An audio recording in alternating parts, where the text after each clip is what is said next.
फैसलाबाद थाना खरियांवाला की हदूद छोड़ लाठियांवाला में मर्द मुजाहिद मोहम्मद बूटा दूध फरोश ने अपनी दुकान में कादियानियों का दाखिला ममनू की तहरीर आवेज़ा की हुई थी, जिस पर कानून के मुहाफिजों ने मज़कूरा दुकानदार को DSP खरियांवाला के दफ्तर पेश होने के अहकाम जारी किए।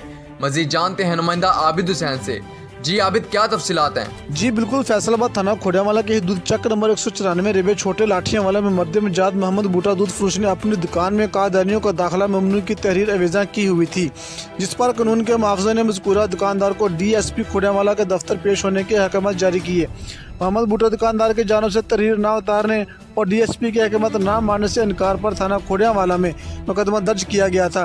पुलिस के इस इक़दाम पर बार एसोसिएशन के सदर Abdul Sattar Iqbal, advocate general secretary Arif Shaikh ने शदीद लफ्ज़ में मुज़ाहमत करते हुए कादियानी दायरा इस्लाम से खारिज हैं। वकला बरादरी ने मोहम्मद बूटा दुकानदार के खिलाफ मुकदमा दर्ज करने पर मुकम्मल हड़ताल करते हुए अदालतों का बाइकाट का ऐलान किया था और वकला बरादरी ने मुतालबा किया है कि मुकदमा फिलफौर खारिज किया जाए। ज़राए का कहना है कि CCPO Faisalabad captain retired Sohail Chaudhry ने SP टाउन से रिपोर्ट तलब कर ली थी और थाना खोडियांवाला में दर्ज मोहम्मद बूटे के खिलाफ बेबुनियाद FIR को डिस्चार्ज कर दिया।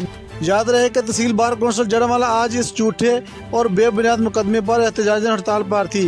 कैमरामैन टीम के साथ आबिद हुसैन, फास्ट 92 न्यूज़, फैसलाबाद।